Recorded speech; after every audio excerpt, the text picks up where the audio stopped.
Welcome back to the broadcast. There is a new charity golf tournament happening this weekend, but it's not like a regular golf competition that you may have heard about. This one has a twist, and you know when Dede McGuire from K104 is involved, it is going to be a whole lot of fun. So she is here along with Deborah Nixon Bowles, founder of Women Called Moses. Hello to both of you. Hello. Thank you for having me back. So your husband plays golf. Yes. He's always invited to these golf tournaments. And you're not a golfer, though. I don't golf. And the thing it's funny because every time you turn around, they're like, hey, we're having a celebrity golf tournament. Can your husband, and we call him Baby Black on the radio, they're like, well, can he come play? And I'm like, well, when is somebody going to invite me to play? I play putt. I can do that really well.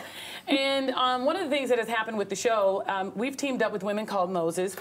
And one of the reasons why is that I get sick and tired of turning on the radio, or TV or radio, and hearing stories about women being physically abused or murdered or killed by their boyfriend or their husband. And it's like, and one of the sad things is that women, they sit in silence. There are many times many don't say anything. And so one of the things that I want to do was something called Stop the Silence, and I want women to speak out. And so we've brought Deborah Bowles in from Women Called Moses, and some of the stories that we hear are heartbreaking, and what she does is so amazing. And she needs help. She needs help in the southern sector. There is, I mean, really, I shouldn't be talking about this. Deborah, tell them what we need, and this is why we're doing the golf tournament. It's really dear to your heart, I mean, specifically. Yeah, it's very dear to my heart because as growing up as a Christian girl, that's something we didn't talk about.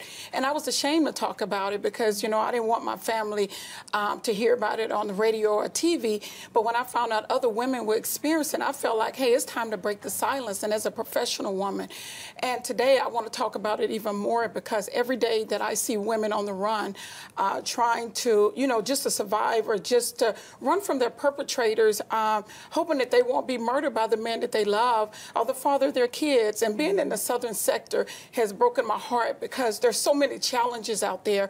I have a lot of time women come in, they're living in their vehicles, they don't have any clothes, they don't have any food. And I know what it's like. It's not something you really want to talk about, but when you see it every day in the United States of America, in your own front door, you know, in 2014, women are literally running for their lives. And these shelters are at capacity. People don't want to say it like it is, but I'm going to tell it like it is because I experienced it. I'm in the trenches. And when I see these women saying, I have nowhere to go, we can't get hotels 2 and 3 in the morning because we have no more money. When I'm sitting in my vehicle with 3 and 4 kids up all night, don't have any place to go. You know, we call the churches, you know, we get answering machines. And, you know, these women are very fearful, and women want to know, why do women go back? Because there's no place for them to go. I was going to say they have no choice but to go back, so and oftentimes, you know, every shelter here, you know, Brighter Tomorrow, Family Place, Genesis, they're always at capacity. But think about these women that at nighttime leaving 3 and 4 o'clock in the morning, you know, with their kids and, you know, have no place to go. You know, I have my Hispanic women can barely speak English, you know, and they're like, take my baby, you know, something should happen to me. Women that say, hey, CPS can take my children from me.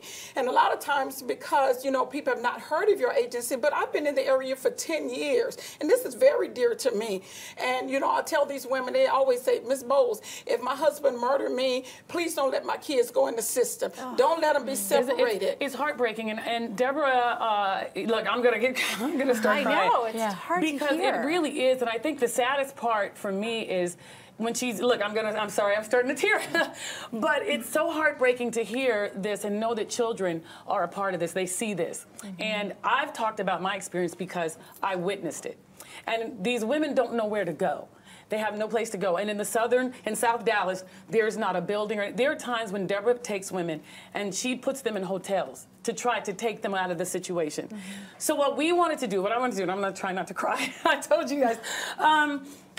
What the Putt Golf Tournament is all about is for us to raise funds to help her get a building or to help house some of these women.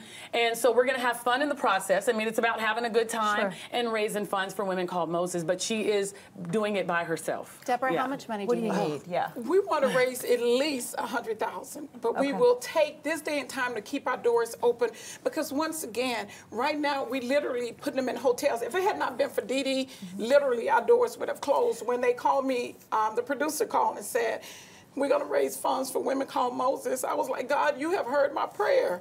Because often that's all I have is my prayer. Because, you know, it's not like I want to get publicity over this, but I want people to hear me today. We need your support. We need help. These women need more than just clothes. It's okay, but if she's murdered, what does the clothes or the food? We have to put them in a safe place. And a lot of times people say, why you cry? Because it's nobody but God. While I'm here, I'm telling you, do I like talking about it? No, but I will talk about it. And it wasn't easy when someone put a gun to your head, or, you know, you've been sexually abused because, you know, you with your husband, you're not having sex the right way, or you didn't prepare dinner, or you're afraid to tell someone in the family because they look down on you. These women are fighting for their lives. And a lot of times I tell women, how can we in this city allow our women to be murdered? I'm in the southern sector. A lot of those women, there's no buses out there. Right. You know, they don't even have a vehicle. Right. They don't even have their driver license. Do you have a number they can call? Is there a number they can call to get help from you, especially when you're able to Most definitely. We ask that they call because we can't give them pamphlets. We have women that have been beaten because their significant other or the perpetrator has found the brochure. So we encourage women to call our 214-432-3017 or womencalledmoses.org. We've even had women because they've heard Dede's voice on the morning team, and they're like, I heard Dede, I want to break the silence. Can I tell my story? We've had so many overwhelming calls, women like, I want to break the story, the silence. And I will say this before we go, I just need to thank everybody in the Dallas-Fort Worth area. DA Craig Watkins has donated, Deion Sanders has donated, Brian Eberstein, 1-800-CAR-WRECK donated. We had a lot of people step up and say, hey, listen, even if we're not going to be there, we want to donate. So people can still donate if you would like to. If you can't make it, again, it's the Putt Golf Tournament. It's going to be in Arlington, and it is this Thursday from 7 until 9.